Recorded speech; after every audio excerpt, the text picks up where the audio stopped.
ಕರ್ನಾಟಕ ರಾಜ್ಯದ ಸಮಸ್ತ ಸರ್ಕಾರಿ ನೌಕರರಿಗೆ ಇಂದು ನಡೆದಂಥ ರಾಜ್ಯ ಸರ್ಕಾರದ ಸಚಿವ ಸಂಪುಟ ಸಭೆಯ ಮಾಹಿತಿಗಳನ್ನು ತಮ್ಮೊಂದಿಗೆ ಹಂಚಿಕೊಳ್ಳಿಕ್ಕೆ ಬಯಸ್ತೇನೆ. ಬಲ್ಲ ಮೂಲಗಳು ಮತ್ತು ಕೆಲವರು ಹೇಳಿರುವಂಥ ಮಾಹಿತಿಗಳ ಪ್ರಕಾರ ಇಂದು ನಡೆದಂಥ ಸಚಿವ ಸಂಪುಟ ಸಭೆಯಲ್ಲಿ ರಾಜ್ಯ 7ನೇ ವೇತನ ಆಯೋಗ ಶಿಫಾರಸು ಮಾಡಿರುವಂಥ 27.50% ವೇತನ ನಿಗದಿಗೆ ರಾಜ್ಯ ಸರ್ಕಾರ ಅನುಮೋದನೆ ನೀಡಿದೆ ಎಂಬತಕ್ಕಂಥ ಮಾಹಿತಿ ಸಿಕ್ಕಿದೆ. ಹಾಗೆಯೇ 1/7/2022ರಿಂದ ಕಾಲ್ಪನಿಕವಾಗಿ ವೇತನವನ್ನು ನಿಗದಿಪಡಿಸಲು ಸಹ ಇಂದಿನ ಸಚಿವ ಸಂಪುಟ ಅನುಮೋದನೆ ನೀಡಿದೆ ಎಂಬತಕ್ಕಂಥ ಮಾಹಿತಿ ಸಿಕ್ಕಿದೆ.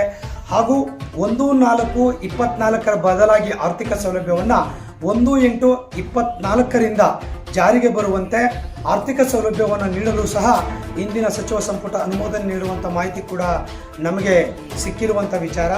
ಸೊ ಅದೇನೇ ಇರಲಿ, ಇಷ್ಟು ರೀತಿಯ ತೀರ್ಮಾನಗಳು ಆದಂಥ ಸಂದರ್ಭದಲ್ಲಿ ಕರ್ನಾಟಕ ರಾಜ್ಯ ಸರ್ಕಾರದ ಇವತ್ತಿನ ಸಚಿವ ಸಂಪುಟದಲ್ಲಿ ತೆಗೆದುಕೊಂಡಿರುವಂಥ ತೀರ್ಮಾನ ಅತ್ಯಂತ ಸಂತೋಷವನ್ನು ತಂದಿದೆ.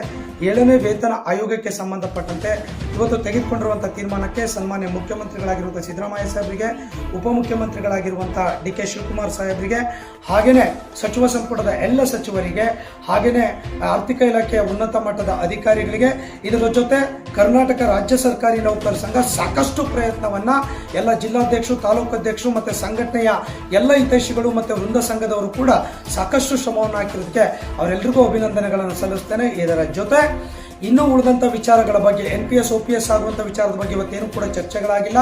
ಹಾಗೆ ರಾಜ್ಯದ ಆರೋಗ್ಯ ಯೋಜನೆ ನೌಕರಿಗೆ ಸಂಬಂಧಪಟ್ಟಂತೆ ಯಾವುದೇ ತೀರ್ಮಾನಗಳು ಇವತ್ತಿನ ಸಭೆಯಲ್ಲಿ ಆಗಿಲ್ಲ.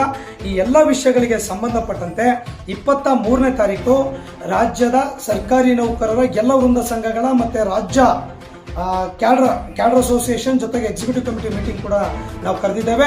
ಅವತ್ತಿನ ಸಭೆಯಲ್ಲಿ ಸ್ಪಷ್ಟವಾಗಿರುವಂಥ ತೀರ್ಮಾನವನ್ನು ಕೂಡ ಮುಂದೆ ಯಾವ ಹೆಜ್ಜೆಗಳನ್ನು ಇಡಬೇಕು ಅನ್ನುವಂಥ ತೀರ್ಮಾನವನ್ನು ಕೂಡ ನಾವು ಮಾಡೋರಿದ್ದೇವೆ ಎಂಬತಕ್ಕಂಥ ಮಾಹಿತಿಯನ್ನು ಕೂಡ ಈ ಸಂದರ್ಭದಲ್ಲಿ ನಾನು ತಮ್ಮೊಟ್ಟಿಗೆ ಹೇಳ್ಕೊಳ್ತಾ, ಇವತ್ತು 7ನೇ ವೇತನ ಆಯೋಗದ ಬಗ್ಗೆ ಒಂದು 4 ತಿಂಗಳು ನಮಗೆ ಅರಿಯರ್ ಸಿಕ್ತಿಲ್ಲ ಅನ್ನುವಂಥದ್ದು ಬಿಟ್ಟರೆ ಇವತ್ತಿನ ತೀರ್ಮಾನ ಒಂದಿಷ್ಟು ನೌಕರಿಗೆ ಅನುಕೂಲ ಆಗಿದೆ. ಆ ಕಾರಣಕ್ಕಾಗಿ ಮತ್ತೊಮ್ಮೆ ರಾಜ್ಯ ಸರ್ಕಾರಕ್ಕೆ, ಮುಖ್ಯಮಂತ್ರಿಗಳಿಗೆ, ರಾಜ್ಯ ಸರ್ಕಾರಿ ನೌಕರ ಸಂಘದ 6 ಲಕ್ಷ ನೌಕರ ಪರವಾಗಿ ಅಭಿನಂದನೆಗಳನ್ನು ಸಲ್ಲಿಸ್ತೇನೆ. ಮುಂದಿನ ತೀರ್ಮಾನಗಳನ್ನು 23ನೇ ತಾರೀಕು ನಿಮ್ಮೊಟ್ಟಿಗೆ ಎಲ್ಲರ ಜೊತೆ ಕೂತ್ಕೊಂಡು ಚರ್ಚೆಗಳನ್ನು ಮಾಡಿ ಮುಂದೆ ಏನು ನಿರ್ಧಾರಗಳನ್ನು NPS ಬಗ್ಗೆ ಇರ್ಬೋದು, ಆರೋಗ್ಯ ಯೋಜನೆ ಬಗ್ಗೆ ಮುಂದೊಳ್ಳೆ ತೀರ್ಮಾನಗಳನ್ನು ನಾವು ತೆಗೆದುಕೊಳ್ಬೇಕಾಗ್ತದೆ ಅಂತಕ್ಕಂಥ ಅಂಶವನ್ನು ತಮ್ಮೊಟ್ಟಿಗೆ ಹಂಚಿಕೊಳ್ತಾ ಇವತ್ತಿನ ಸಚಿವ ಸಂಪುಟದ ನಿರ್ಧಾರಕ್ಕೆ ನಾನು ಮತ್ತೊಮ್ಮೆ ತಮಗೆ ಧನ್ಯವಾದಗಳನ್ನು ಸಲ್ಲಿಸ್ತೇನೆ. ನಮಸ್ಕಾರ.